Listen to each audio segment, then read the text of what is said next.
My family neglected to purchase my plane ticket for my sister's wedding in Hawaii. So sorry, dear.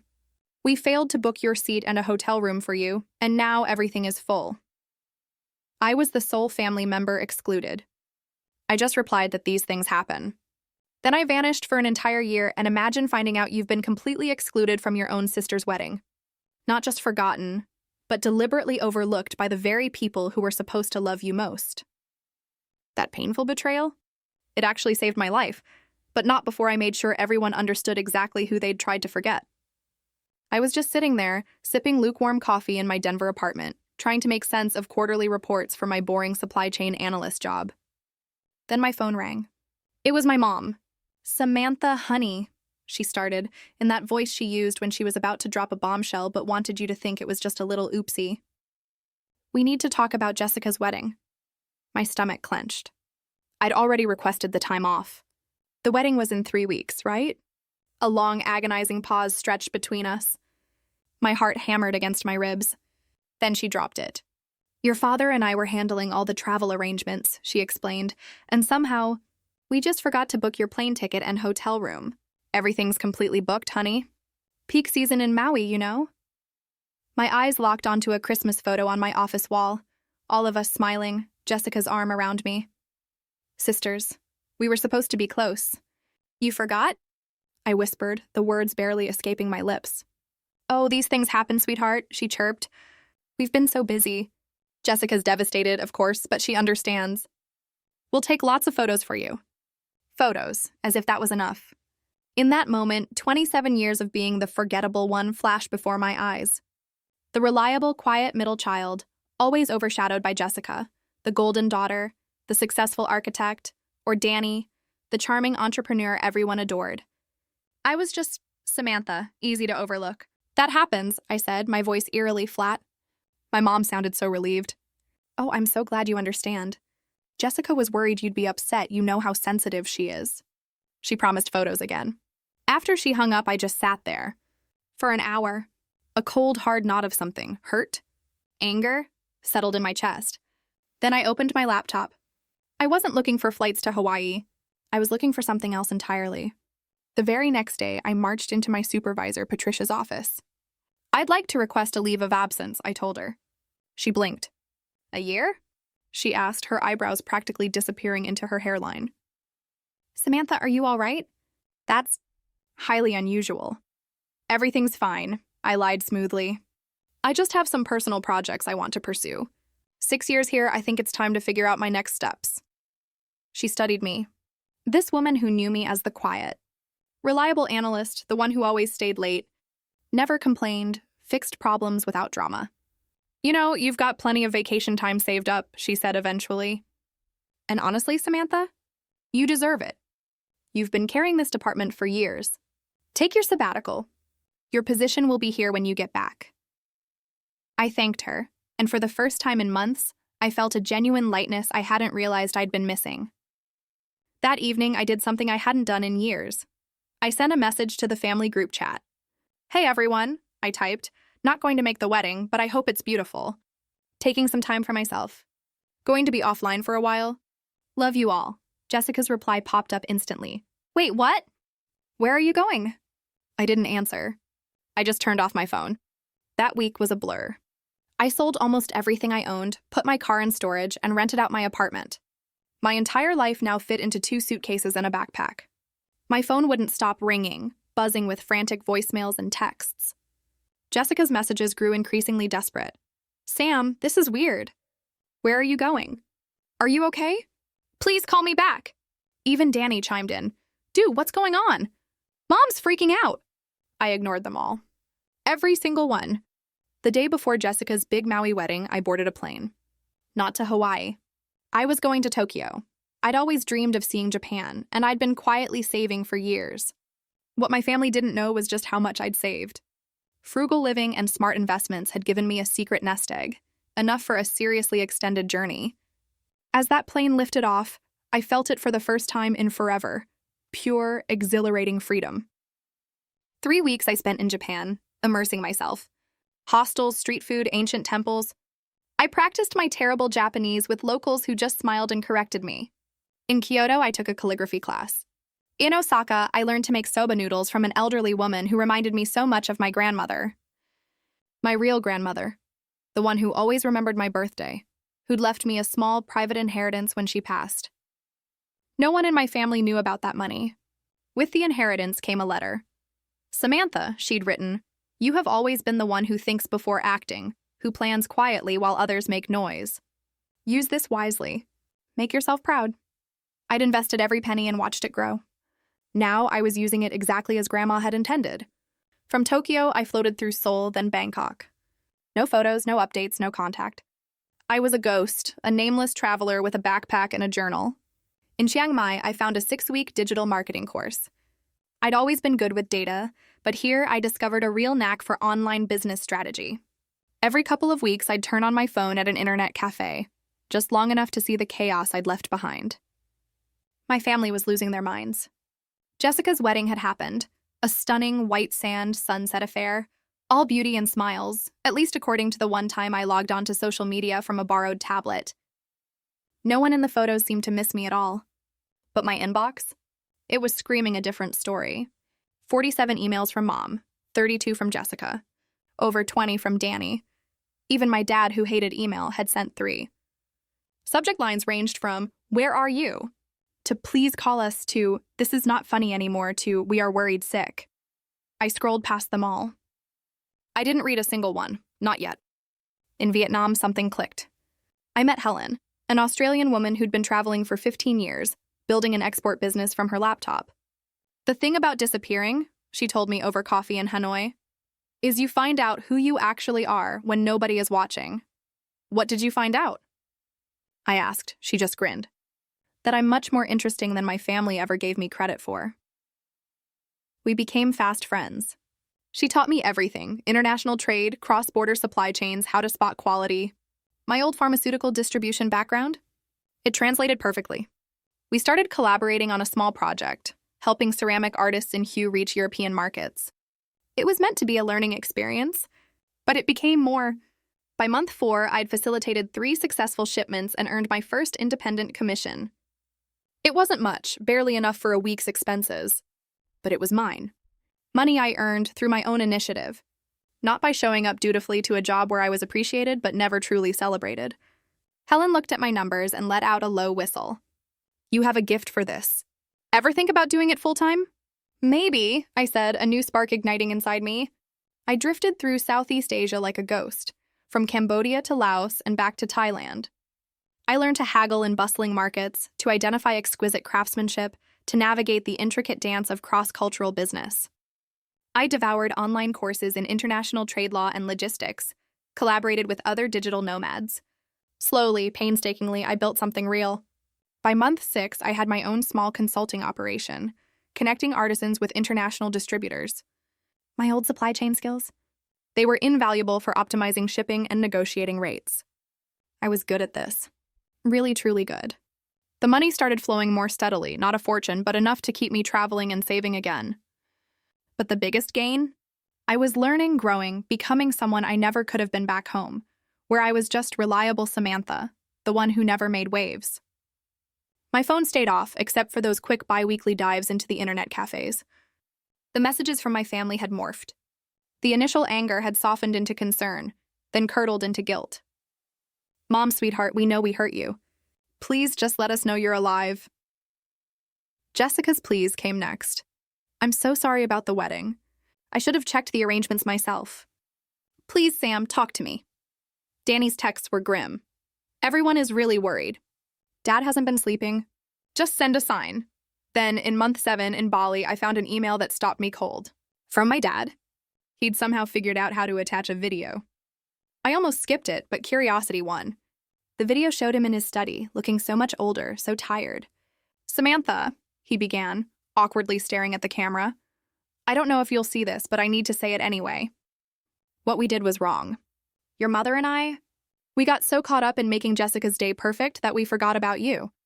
And that's no excuse. You are our daughter, and we failed you. Please come home, or at least let us know you're safe. I love you. I watched it 3 times. The anger I'd carried for so long, it wasn't there anymore. I closed my laptop and walked straight to the beach. The truth was, the anger had finally burned itself out. Somewhere between learning calligraphy in Kyoto and negotiating shipping contracts in Vietnam, the rage just fizzled. What remained was a startling clarity. I realized I'd been complicit in my own invisibility.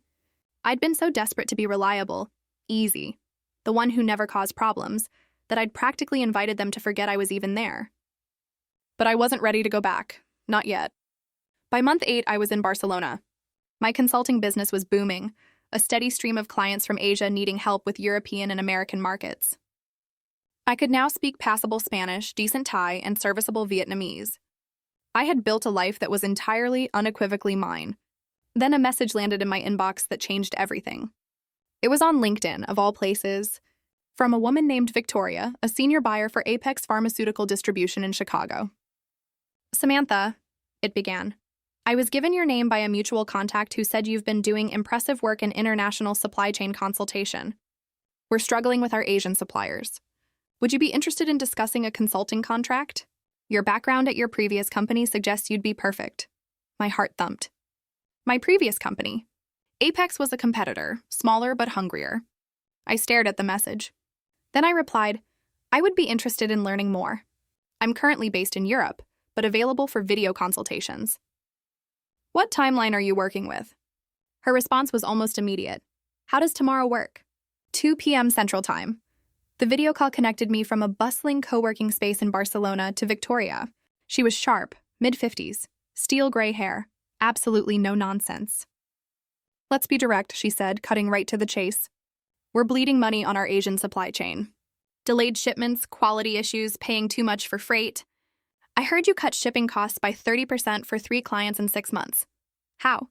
I detailed my entire methodology: building true relationships, understanding local networks, negotiating as a partner, not just a buyer. She listened intently, her sharp questions confirming she knew her stuff. When I finished, she said, "Samantha, I've been in this business 28 years. Most consultants talk a good game. You sound like you actually know what you're doing. I'm offering you a 6-month contract. Remote, but with travel. The pay is substantial." She named a figure. My heart actually skipped. It was more than I'd made in an entire year at my old job. "I need to think about it," I said, forcing my voice to stay steady. "Of course," she replied. "But I need an answer by Friday. We're losing ground, and I need someone who can move fast." I sat there for 2 hours after the call, the weight of the decision settling in. This wasn't just another small gig. This was a real opportunity. A legitimate contract, stability, validation for everything I'd built. But it also meant emerging from my self-imposed exile. I thought about my family, the unanswered messages, the fact that they still had no idea where I was or what I was doing. A part of me wanted to stay hidden forever, to live in this new world where no one knew forgettable Samantha. But another part, the part that had grown stronger with every country visited, every deal closed, knew that real growth meant eventually facing what I'd left behind. Not because I owed them anything, but because I owed myself the satisfaction of showing them exactly who I had become. I typed out an email to Victoria. "I accept your offer. When do we start?" Her response was instant. "Monday. Welcome to Apex." That weekend, I started my slow return to the visible world. I turned my phone on fully for the first time in months. The screen exploded: missed calls, voicemails, texts, emails, a digital avalanche. I ignored them all, for now. Instead, I updated my LinkedIn profile. International Supply Chain Consultant, Apex Pharmaceutical Distribution. I carefully detailed my months of successful consulting. Then I posted a single update. Excited to announce I'm joining Apex Pharmaceutical Distribution as a consultant helping optimize international supply chains. Looking forward to this next chapter. I knew it would detonate like a bomb in my family's world. They had no idea where I'd been or what I'd been doing. Now they'd see I wasn't just fine. I was thriving. My phone started ringing within 10 minutes. Jessica. I let it ring. Then Mom, then Danny. I ignored them all. That night, reviewing Apex's challenges, I found something that made me smile. Their biggest competitor, the one they were trying to beat in the Asian markets? It was my old employer, the company where I'd been reliable, quiet, easily overlooked Samantha for 6 years. And now, I was being hired specifically to help Apex destroy them. The irony was absolutely delicious. Sunday evening, I finally opened the floodgates. Months of desperate messages, worry, guilt, anger, confusion, pleading. I read every single one and felt nothing but a distant, almost detached pity. Then I composed a single, unapologetic message for the family group chat. Hi, everyone. I'm fine. I've been traveling and working. Sorry for the silence. I'll be in touch soon. Simple. No explanations. Jessica called immediately. I declined, texting back, not ready to talk yet, but I'm okay. The next morning, I started my new job. Victoria set up meetings with Apex's executive team. I presented my initial assessment and proposed solutions. They listened with an intensity I'd never experienced at my old job. Gregory, the CEO, nodded throughout. This is exactly what we needed, he said. Welcome aboard, Samantha. I think you're going to help us change the game. I just smiled. That's the plan. My first big project for Apex took me right back to Vietnam, to the very manufacturers my old company had failed to connect with. I flew from Barcelona to Ho Chi Minh City with a clear mandate: establish reliable partnerships, secure contracts that would give Apex a serious edge. The trip? It blew past even Victoria's expectations. I leveraged the relationships I'd built during my travels, signing exclusive agreements with 2 suppliers who'd been burned by my former employer's rigid, impersonal approach. The third was a new contact, a family-run operation making high-quality pharmaceutical packaging, 40% cheaper and exceeding U.S. standards. When I presented those contracts in a video conference from Barcelona, Gregory, the CEO, actually stood up and applauded. Samantha, he boomed, in 3 weeks you've done what our previous consultant couldn't do in 6 months. These contracts alone will save us nearly $2 million annually while improving quality. Outstanding. Victoria, who rarely smiled, was beaming. I knew you were the right choice. The executive team wanted to expand my role. Could I talk tomorrow? Absolutely. That night, I finally called my family. Not out of obligation. I was simply ready. My mother snatched up the phone on the first ring. Samantha, oh my God, Samantha, is that really you?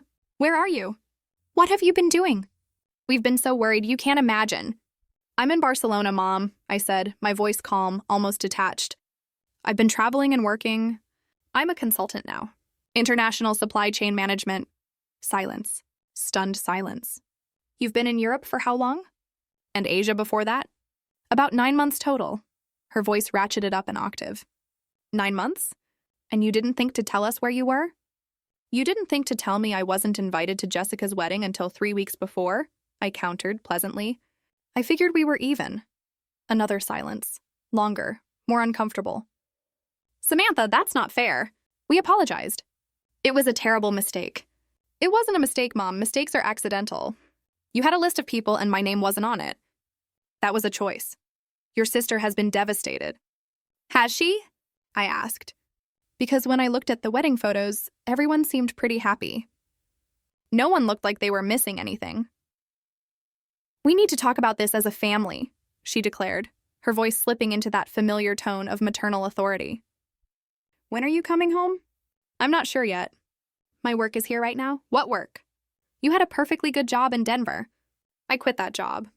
I have a new one now. A better one. I could practically hear her struggling, trying to reconcile the reliable, predictable daughter who'd vanished with this unrecognizable woman on the other end of the line. I want to talk about this properly, she insisted. Face to face. Can you at least video call so we can see you? Maybe later this week? I have to go, Mom. Work calls. Samantha, wait! I hung up, and it felt surprisingly good. The call with Jessica was worse. She went straight for the guilt. Sam, I can't believe you just disappeared like that. Do you have any idea what that did to me? On my wedding day, knowing my sister was out there somewhere, angry at me. Did it ruin your day? I cut in. What? No, but then I guess everything worked out fine. That's cruel, Sam. That's not like you. Maybe you don't know what I'm like, I said. Maybe nobody does. We grew up together. I'm your sister. Sisters remember to invite each other to their weddings, Jessica. She started crying. It wasn't my fault. Mom and Dad were handling the travel. I trusted them. You trusted them to take care of everything, I pointed out, except checking if your sister was actually invited. That says something, Jessica. I'm sorry. How many times do I have to say it? I'm not angry anymore, I told her honestly. I'm just done being invisible. You were never invisible to me. Yes, I was. I'm the boring one, remember? No architecture career, no perfect wedding, no interesting life. Just reliable old Sam, who you could forget about because she'd always be there anyway. That's not true.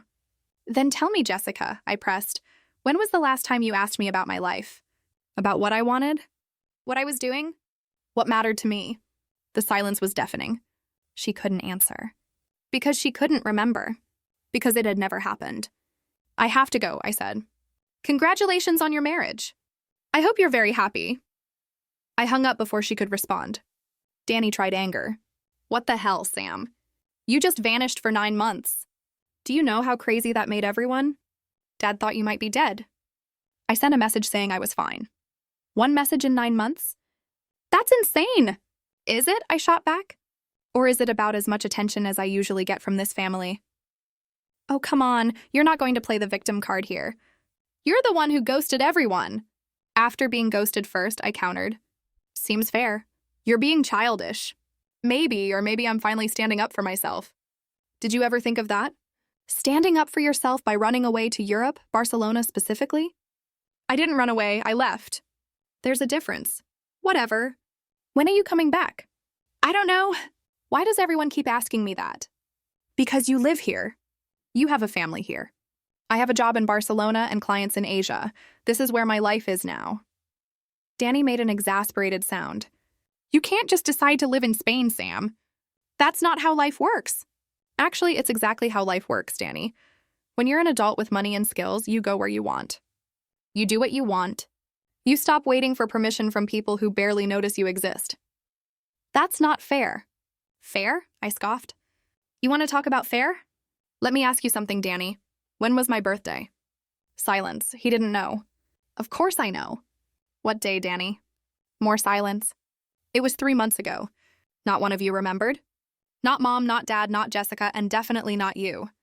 I turned 28 years old in Bangkok, completely alone. And my family didn't even notice. So forgive me if I'm not rushing back to Denver for a reunion. After those calls, I muted the family group chat and focused on work. Victoria had been serious. Within 2 weeks, I was promoted to senior consultant at Apex with a significant raise and equity options. My territory expanded beyond Southeast Asia to Eastern Europe. I packed up Barcelona and moved to Prague. I'd never been there, but I instantly fell in love with its architecture, history, and vibrant culture. It felt like a place I could finally put down temporary roots, yet still have the flexibility my work demanded. My consulting was thriving. I'd built a reputation for navigating impossible international supply chain problems. Offers started pouring in from other companies, but I stayed loyal to Apex. They'd taken a chance on me when I was still unproven, and Victoria had become a true mentor. Meanwhile, my family's messages continued to evolve, from guilt trips to outright manipulation. Mom emailed about Dad's failing health due to my absence. Jessica forwarded articles on family forgiveness. Danny tried the buddy approach, sending memes and acting like nothing had happened, trying to normalize communication. I replied occasionally, brief messages confirming I was alive and well. Nothing more. 6 weeks into my Prague adventure, Victoria called. Samantha, we need to talk about something sensitive. I'm sending you an encrypted file. Call me back after you've looked at it. The file contained internal documents from my former employer in Denver. Apex had somehow gotten their hands on details of their aggressive new expansion strategy. They were planning to undercut Apex's pricing everywhere, using what looked like insider knowledge of our cost structures. How did they get this? I demanded when I called Victoria back. We think they have someone on the inside, she said. Someone who knows our contracts. Samantha, I need to ask you directly. You worked there 6 years. Did you sign a non-compete? No, I replied. I was just an analyst. Not important enough. And you've had no contact since you left? None. I quit without notice and disappeared, remember? Victoria was quiet for a moment. The timeline matches up. They started getting aggressive right around when you were in Southeast Asia establishing our new supplier relationships. My mind raced. You think they're copying my strategy? How would they even know what I was doing? That's what we need to find out. Can you think of anyone there who might have tracked your movements? Anyone who knew about your new position? I cast my mind back to my old cubicle farm, the faces I'd spent 6 years with. Most of them hadn't even blinked when I vanished. But one. There was someone, I said slowly. Trevor, he was in my department. Always competitive, always looking for an edge. He knew my methods. Is he still there? She asked. I logged onto LinkedIn for the first time in weeks. Trevor's profile popped up. Still at my old employer, but promoted. Director of International Supply Chain Strategy. The job I should have gotten. The one I'd been quietly working towards for 6 years. Victoria, I said, a bitter taste in my mouth. He has my old job. Or rather, the job I was supposed to get. Send me his information, she commanded. We need to figure out if he's tracking your work. Victoria's team investigated. What they found was both flattering and utterly infuriating. Trevor had been monitoring me. My LinkedIn, my consulting, even my travel patterns. He was using my success as a roadmap, following 3 months behind, approaching my suppliers, trying to undercut my relationships. But he wasn't me. He lacked the cultural sensitivity, the patience, the genuine relationship-building skills. Most suppliers had rejected him, staying loyal to me. Still, his clumsy attempts were causing problems, confusing suppliers, making them wary. We need to shut this down, Victoria declared on our next call. Samantha, this is a big ask, but would you be willing to go back to Denver? Apex wants to open a U.S. regional office. Your presence there would send a strong message. Plus, you could directly counter Trevor. Denver. Home. The place I'd fled a year ago. When? I asked. 3 months. Finish your Eastern Europe projects, transition them. We want you focused on the U.S. market, directly competing with your old company. They'll realize I'm targeting them. Good. Let them realize it. You are better at this than anyone they have, and it's time they knew it. I sat in my Prague apartment after that call, watching the city lights glitter below. A year ago, I was invisible, forgotten, left behind. Now, I was being asked to return as a strategic weapon. The irony was chef's kiss. I called my mother. It was time. Mom, I'm coming back to Denver. The sound she made was a mix of a gasp and a sob. Really? Oh, Samantha, I'm so glad. When? 3 months. For work. Apex is opening a regional office there, and I'll be running it. Running an office? But I thought you were just consulting. I was. Now I'm being promoted to regional director. It's a significant position. I didn't know you were doing so well. You didn't ask. A pause. A long one. You're right. I didn't. I'm sorry for that, sweetheart. Truly. And surprisingly, I believed her. But I'm not coming back to be the old Samantha, I told her. That person doesn't exist anymore. I'm coming back on my own terms, with my own life, my own career. If you, Dad, Jessica, and Danny want to be part of that life, you'll need to accept that. Of course we will. We just want you back in our lives. We'll see, I said. I'll let you know when I land. The 3 months flew by. I closed out my Eastern European projects, trained my replacement, and prepared for Denver. Apex had a sleek, modern office space waiting for me downtown, nothing like my old cubicle. A generous budget, a small team to hire, and full authority for strategic decisions. I wasn't just returning to Denver. I was returning as someone who mattered. The night before my flight, Victoria and I had one last video call. Samantha, she said, I want you to know something. When I first reached out a year ago, I was taking a risk. You had no official consulting experience, just projects you'd cobbled together while traveling. But something told me you were special. You proved me right beyond my wildest expectations. Thank you. Her words meant the world.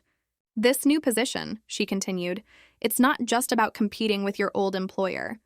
We're betting on you to build something significant. Apex wants to dominate the U.S. pharmaceutical distribution market within 5 years. You're going to help us do that.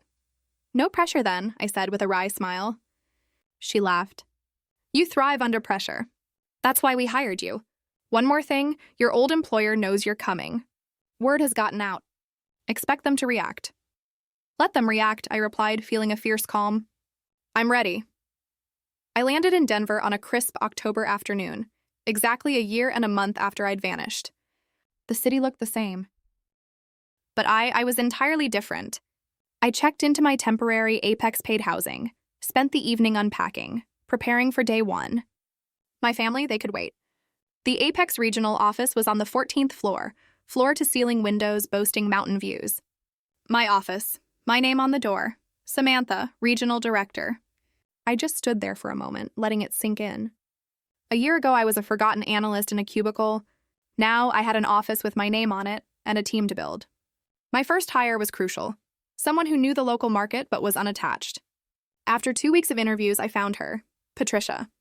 Not my old supervisor, a different Patricia. Sharp, ambitious, a former operations manager. Exactly what I needed. "I'll be honest," she said during her interview. "I know who you are. I know you used to work for our competitor." "That makes this interesting." "Interesting how?" I challenged. "Because everyone in the industry is talking about you," she grinned. The analyst who disappeared came back as a consultant, built a reputation in Asia faster than anyone thought possible, and is now positioned to take on her former employer. It's a great story. "It's not a story," I corrected. "It's my life." "Even better," Patricia shot back. "I want to be part of it." "When do I start?" She started the following Monday. Together, we built the operation. 2 more hires, a logistics coordinator and a business analyst. Small team, but fiercely effective. Meanwhile, my family's persistence grew. They knew I was back in Denver from my LinkedIn post, but I still hadn't reached out. Finally, after 2 weeks, I agreed to dinner. At a neutral restaurant, not home. Mom, Dad, Jessica and her husband Brandon, and Danny. They looked older, tired, or maybe I was just seeing them clearly for the first time. Dinner started with excruciating awkwardness, everyone desperately trying to pretend the last year hadn't happened. Finally, Dad cleared his throat. "Samantha, we owe you an apology. A real one." "What we did?" "Leaving you out of Jessica's wedding. It was unforgivable. We got caught up in the excitement, the planning, and we forgot the most important thing, you." "We didn't forget her," Mom interjected. "No," Dad said firmly, cutting her off. "We forgot her. Let's be honest. Samantha has always been the easy child. The one who didn't need attention, who didn't demand the spotlight. And we took advantage of that. We let her slip into the background because it was convenient." Jessica was crying quietly. Danny stared at his plate. "I'm sorry," Dad continued. "You deserved better from us. If you'll give us a chance, we want to do better." I looked at each of them, my family, the people who'd shaped me, forgotten me, and inadvertently pushed me to become someone so much stronger. "I appreciate that," I said carefully. "But I need you to understand something. I'm not the same person who left. I don't need your approval anymore. I don't need to be included in family events to feel valued. I've built a life that matters to me with or without you in it.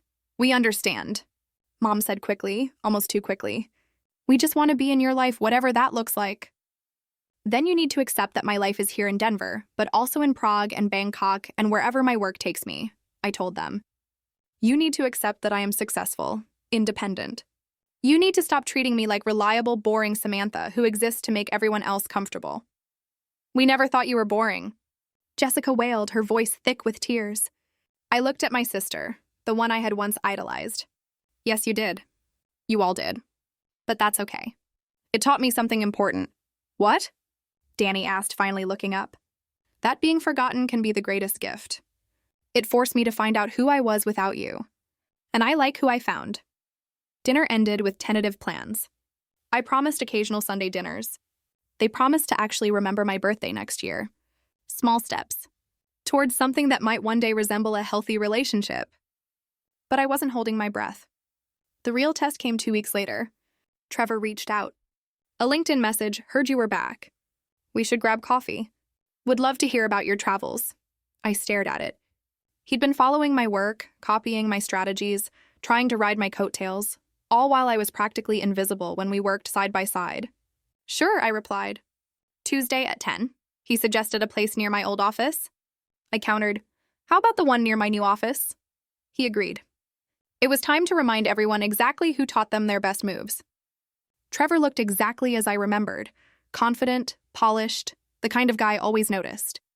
He stood as I entered, flashing that charming smile that had probably landed him my promotion. "Samantha, you look great. Europe clearly agreed with you." "It did," I said, shaking his hand, the barest contact before sitting. We made small talk. Denver's growth, the weather. He circled, trying to figure out his angle. Finally, he leaned in. "I have to say, I've been following your work. Very impressive. That Vietnam deal everyone's talking about? Brilliant. Thank you. You were always good at the detail work. I remember that Thailand project, your methodical approach."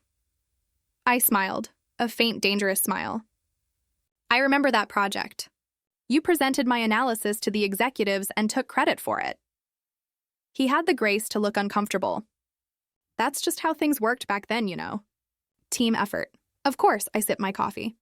So why did you want to meet? Trevor relaxed, thinking he'd smoothly bypass the past. I wanted to pick your brain about the Asian markets. We're expanding there, and honestly, we could use some insights from someone who's been on the ground. You want me to help my competitor? We don't have to be competitors. There's room for multiple players. Maybe we could even collaborate? I carefully set down my cup. Trevor, you've been following my LinkedIn profile for a year. You've been approaching the same suppliers I cultivated, using the same strategies I developed, trying to replicate my success. And now you want to collaborate? His face cycled through shock, annoyance, then settled on defensive. I don't know what you're talking about. Yes, you do. The question is, why did you get the promotion I should have had? You're in the position I worked towards for 6 years. Why are you so interested in what I'm doing? He was quiet for a moment, and I saw something flash across his face. Not guilt, envy. Because you're good at this, he admitted finally. Better than me, maybe. You always were. You see things other people miss. You build relationships that last. And now you're with Apex, and they're beating us in every market you touch. And whose fault is that? I didn't force you to leave. No, I said softly. You just made sure I stayed invisible long enough that leaving was the only option. Trevor leaned back. What do you want me to say, Samantha? That I'm sorry? That I wish things had been different? I don't want you to say anything, I told him. I just wanted you to know that I know exactly what you've been doing. And it hasn't worked. The suppliers you approached? They told me about your offers. They laughed about how poorly you understood their business cultures, how you tried to strong-arm deals. His jaw tightened. We're doing fine. You're hemorrhaging market share to Apex, I stated. In 6 months, we've captured 15% of the pharmaceutical distribution market in Southeast Asia. Your company's dropped by 12% in the same period. Those numbers are public, Trevor. Anyone can see them, so you came back here to gloat? No, I said, standing up. I came back here to finish what I started. Trevor looked up at me, and for the first time in all the years I'd known him, I saw genuine uncertainty in his eyes. Enjoy your coffee, I said. And Trevor, stop following my LinkedIn profile. It's a little pathetic. I walked out without looking back. That evening, Victoria's face lit up my screen, already smiling. I heard about your meeting with Trevor, she said. How did you— The industry's smaller than you think, I interrupted. And people talk, especially when someone shuts down the competition's golden boy in public. Well done. I just told him the truth, I said, a wave of satisfaction washing over me, which is exactly what he needed to hear. Samantha, I have news. The executive team has been reviewing projections, and your impact on our growth is undeniable. We want to expand your role again. You've exceeded every target. Gregory wants to make you Vice President of International Operations. You'd oversee all our global supply chain initiatives, not just the U.S. region. I sank into my chair. Vice President. A title that would have taken me decades, if ever, at my old company. I'd been back in Denver for less than 2 months. That's substantial. You've earned it. The board meeting is next week. They want you to present your strategy for the next 2 years. Show them what you showed us in Vietnam and Prague. Convince them you can scale that success globally. After the call, I looked out at the Denver skyline. A year ago, I'd left this city feeling worthless, forgotten, invisible. Now I was being offered a vice presidency at a company that valued me. But I wasn't done yet.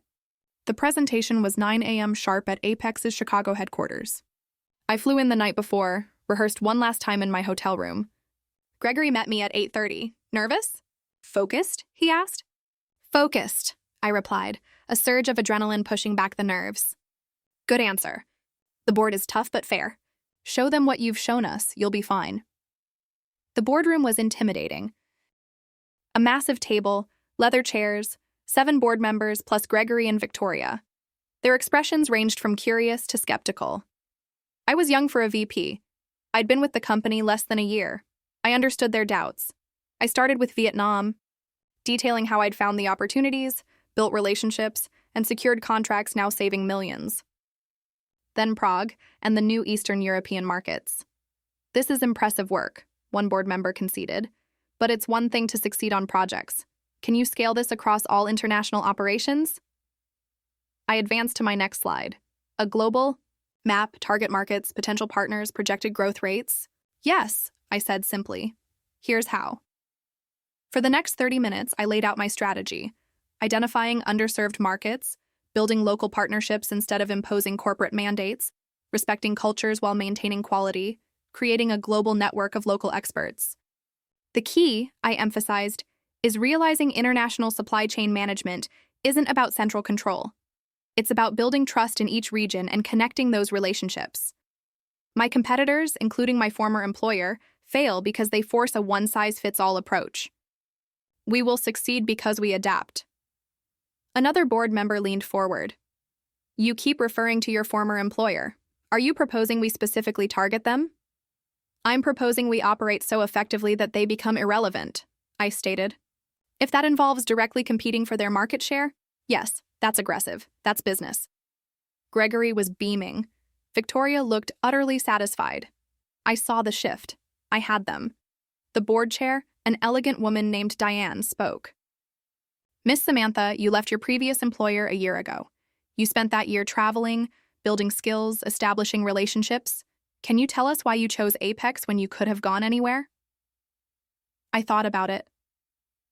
Victoria took a chance on me when I was unproven. She saw potential where others would have seen a resume gap and questionable decisions. Apex gave me room to succeed or fail on my own merits. That is rare. That is valuable. And that is worth building something exceptional for. Diane nodded slowly. One more question. What do you want to achieve here? Where do you see yourself in 5 years? I want to make Apex the dominant player in international pharmaceutical distribution. I want to build something that lasts, that matters.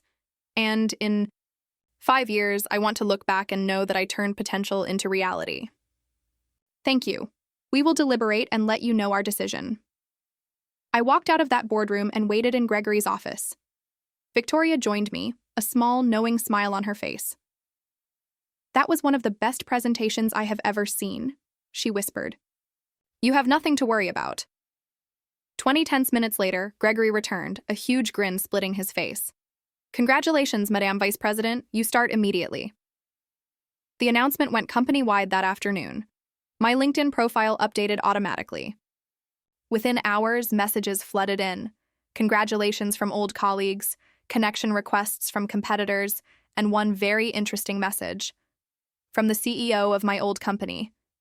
Samantha, congratulations on your new role. I wish we had recognized your talents when you were with us.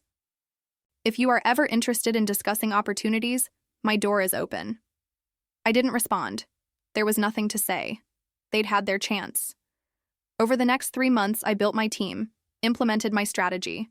Patricia transferred to Chicago as my director of operations. We hired regional managers for Asia, Europe, Latin America. I traveled constantly, visiting suppliers, negotiating contracts, building the network. Slowly, methodically, we dismantled my former employer's competitive advantages. Every supplier they'd taken for granted, we courted. Every market they'd ignored, we entered. Every relationship they'd damaged through arrogance, we repaired. It wasn't about revenge anymore. It was about doing the work better than anyone else. The results spoke for themselves. Within 6 months of my VP promotion, Apex captured 28% of the international pharmaceutical distribution market. My former employer? They plummeted to 18%. Their stock price tanked, their board fired the CEO, and Trevor lost his job. I saw it on LinkedIn, his profile quietly changing to seeking new opportunities. A small part of me felt satisfied. A larger part felt nothing at all. He was no longer relevant to my story. My family slowly worked their way back into my life. Sunday dinners became a regular thing, but I maintained clear boundaries. I shared details about my work when I wanted to, and politely deflected when I didn't. They were finally learning to see me as I actually was, not the person they'd assumed me to be. Jessica and I had coffee one afternoon, just us. I've been thinking a lot about what you said, she began. About how I never asked about your life. You were right. I was so focused on my career, my wedding, my life, that I never considered yours. I know. I want to do better. Can you tell me about your work? Really tell me, not just the LinkedIn version. So I did. I told her about Vietnam, about learning to negotiate in wildly different cultures, about the pure satisfaction of building something from nothing. She listened, really listened, asking questions that showed genuine interest. You know what's funny? She said when I finished. I always thought I was the successful sister, with the impressive career and perfect life. But you've built something I never could. You took a massive risk, reinvented yourself, and came back stronger. I'm actually jealous. Don't be, I said. You have your path, I have mine. They don't have to compete. When did you get so wise? She asked, a small smile finally breaking through. I smiled back. Somewhere between Bangkok and Barcelona. A year and a half after vanishing from my family's life, I stood in Apex's Chicago headquarters, looking at quarterly projections. We'd just closed the biggest deal in company history, an exclusive partnership in India, set to supply 30% of the U.S. pharmaceutical market. Gregory called me into his office. Samantha, the board wants to offer you a seat. You'd be the youngest board member in Apex's history. I accepted. That evening, I treated myself to a celebratory dinner. No family, no colleagues, just me. Wine, a perfect steak, dessert. I savored every single bite, tracing the journey that had brought me here. 2 years ago, I was invisible, forgotten, left behind. Today, I was a board member of a major pharmaceutical distribution company, overseeing international operations across 4 continents, earning more money than I'd ever dreamed. But more than any of that, I had become someone I respected, someone who didn't wait for permission or validation, someone who built her own path when the old one disappeared. My phone buzzed. A message from my mother. Saw the news about the board appointment. So proud of you, sweetheart. Sunday dinner to celebrate? I smiled. Then I typed back. Maybe. I have a flight to Singapore on Monday. Let me check my schedule. Because that was my life now. International flights, board meetings, strategic decisions affecting thousands, and a family that had finally learned I was worth remembering. In the months that followed, the consequences for those who'd overlooked me became painfully clear. Trevor never recovered. He ended up stuck in a junior position at a tiny firm, always wondering what could have been. My former employer bled, market share until they were acquired for a fraction of their value. The executive team who'd passed me over, they had to explain to shareholders how they'd lost the industry's most valuable strategist. Even Jessica's perfect life showed cracks. Her marriage struggled under her husband's failed business, and she often called me for advice, finally seeing me as someone worth consulting. My parents, humbled by how close they came to losing me, made genuine efforts to understand my life, though they'll never fully grasp the depth of what their neglect had cost me. Now, I sit in my Chicago office, watching planes take off towards destinations I'll visit next week. I understand. The greatest revenge wasn't their downfall. It was my unstoppable rise. They forgot me, and in that forgetting, they didn't just free me. They freed me to become extraordinary. I transformed my pain into power, but it wasn't easy. What do you think about the choices I made? Have you ever had to cut ties, even temporarily, to find yourself? Let me know in the comments below.